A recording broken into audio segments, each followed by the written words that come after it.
Assalamualaikum warahmatullahi wabarakatuh.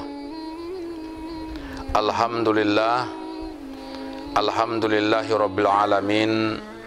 Wassalatu wassalamu ala asrafil anbiya'i wal mursalin wa ala alihi wa ashabihi ajmain.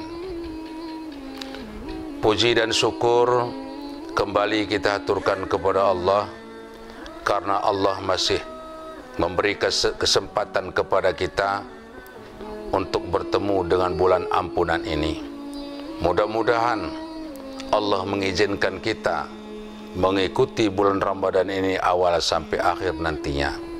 Salawat dan salam kepada junjungan alam, yakni Nabi besar Muhammad sallallahu alaihi wasallam. Bulan puasa, tidak semua manusia dipanggil Allah untuk melaksanakannya. Orangnya khusus, orangnya tertentu, sesuai dengan firman Allah, ya ayyuhallazina amanu kutiba alaikumusiyam kama kutiba alal ladzina min qablikum la'allakum tattaqun. Di sini yang menjadi dasar adalah iman. Imannya yang menjadi patokan. Hai orang-orang yang beriman. Kenapa orang yang beriman?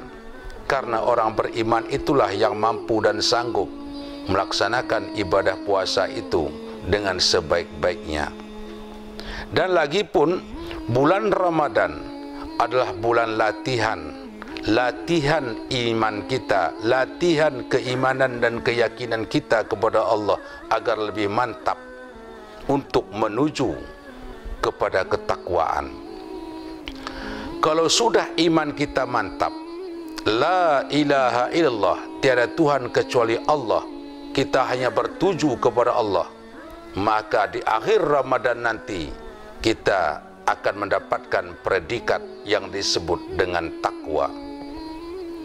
Takwa, kalau sudah kita mendapatkan predikat takwa, maka ada rasa takut. Rasa takut mengembangkan fitnah. Apalagi pada saat sekarang ini lagi hebohnya fitnah di mana-mana. Kita takut berbicara, takut kita itu jadi fitnah. Karena pada setahun ini kita melihat bahwa fitnah itu jadi kebanggaan untuk mencapai tujuan. Nah, itu dengan adanya rasa takwa, ada rasa takut. Kita takut ngomong, takut orang sakit hati. Nah, itulah tandanya kalau sudah kita masuk ke tingkat takwa tersebut. Jamaah TV Agara di mana saja pun berada, maka dengan ibadah puasa, di samping memang kita ditempa keimanan kita, masuk kita ke peringkat ketakwaan, maka tujuan Allah, man shoma ramadanan imanan wahtisaban ghufira lahu ma taqaddama min dzambi. Isi puasa kata Tuhan di sungguh-sungguh ninda iman ikhlas kerana sida leco alasnya di iman ikhlas kerana sida, oh ya, kerana sesuatu dosanya yang lalu diampuni kerana habis dibersihkan oleh Allah. Makanya tidak ada bulan lain penghapus dosa kecuali hanya bulan Ramadan. Tapi ikhlas karena Allah, jangan berpura-pura ikhlas. Ulang berpura-pura puasa. Anda makan sahur, luho mangan bagam perendeh, balik neng kole kita kan puasa pena kalang besar. Nah, ini malahan berdosa. Iman ikhlas karena Allah. Yang kedua ni mangqama ramadanan, imanan wa ihtisaban ghufira lahu ma taqaddama min dzambi. Isi melaksanakan tarawih, menghidupkan malam hari Ramadan, maka orang ini dihapus Tuhan segala kesalahan. Dihapus oleh Allah dosana. Pertama kita puasa dihapus Allah dosa ta, tarawih tulai kita dihapus Allah dosa ta, mangan pe kita berikan Allah pahala, buka puasa reci dia tulai pahala, sahur pe mangan reci dia pahala, malat ndak pahala reci dia, medem pe reci dia pahala. Jadi enggak ada sisi yang kosong dibuat oleh Allah untuk kita hambanya untuk mendapatkan pahala. Mudah-mudahan Allah izinkan kita mengikuti bulan Ramadan ini dari awal sampai akhir nantinya. Bahkan penuh pengharapan kita amal ibadah kita tahun ini dapat diterima oleh Allah Subhanahu wa taala. Berkaitan dengan itu, sebelum Ramadan turun, kita dihebohkan dengan virus corona, virus yang mematikan. Bukan saja kita yang di kota Cani, bukan saja Indonesia, seluruh dunia dihantam, dihebohkan oleh satu virus. Itu baru satu virus, COVID-19, belum sampai COVID-20. Apalagi sampai 20, tambah heboh. Sulit doktor menghadapinya, sulit negara mengatasinya.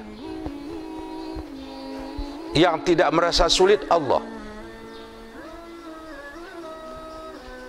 Maka dalam menghadapi daripada virus tersebut, saya pernah membaca apa yang pernah dikatakan oleh Ibnu Sina, doktor kesehatan dunia yang pertama sekali. Kain indah, yang penting menghadapi persoalan apapun, lebih-lebih model tahun, kita jangan panik. Yang kedua, diharapkan sabar. Yang ketiga, tenang. Itu yang penting. Ada sebuah kisah waliullah bertemu dengan taun. Dalam perjalanan bertemu waliullah dengan taun ini, apa kata waliullah? Wahai taun, kemana kalian? Kami ke negeri seberang Tuan. Ngapain? Kami diperintahkan Allah untuk merenggut nyawa 1000 orang. Baik, kata waliullah. Dalam berapa tahun? Dalam 1 tahun, Tuan. Akhirnya mereka bubar. Setahun kemudian bertemu lagi di jalan. Taun, kemana kalian? Pulang, Tuan.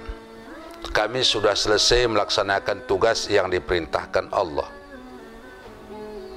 Berapa yang kalian renggut? 1000, Tuan. Waliullah mengatakan, kalian bohong. Nyatanya saya perhatikan di sana, di negeri seberang tersebut, yang korban 4000 bukan 1000. Berapa kali lipat kebohongan kalian? Maaf, Tuan, kami sesuai dengan perintah Allah 1000. Jadi yang 3000, itu mati sendiri, Tuan, bukan karena kami. Pertama, Tuan, 1000 karena panik. Paniknya berlebihan, Tuan, sehingga karena panik berlebihan darahnya naik, stroke, mati. Yang kedua, 1000-nya, Tuan, tidak ada sedikit pun tenangnya, galau segalau-galaunya siang dan malam. Akhirnya naik gula darahnya, mati. Yang ketiganya, tidak ada sabarnya Tuhan. Marah, siapa yang datang dia marah, siapa yang datang dia panik. Akhirnya naik asam lambungnya, mati. Makanya bukan karena kami, padahal bukan mereka sasaran kami Tuhan, tapi karena panik, tidak ada tenang, tidak ada kesabaran sedikit pun, sehingga menjadi korban. Dikatakanlah kami ini yang penyebab, sebenarnya tidak. Maka dengan panik itu separuh ataupun setengah mengket penyakit eventeri. Panik kita berarti penyakit dia setengah mengket. Dengan tenang, maka setengah perobatan berjalan dalam tubuh kita. Tapi dengan sabar, maka penyembuhan setengah kita dapatkan. Maka disitulah Tuhan kata tahun kata ke waliullah, perluna kalak ditenang, perluna kalak disabar, perluna kalak diulang panik. Jamaah TV Agara yang dimuliakan Allah, mudah-mudahan dengan Ramadan ini keyakinan kita kepada Allah semakin mantap dan kepasrahan kita kepada Allah semakin mantap, dan mudah-mudahan berkat Ramadan ini dihindarkan oleh Allah segala penyakit yang mewabah di seluruh dunia. Assalamualaikum warahmatullahi wabarakatuh.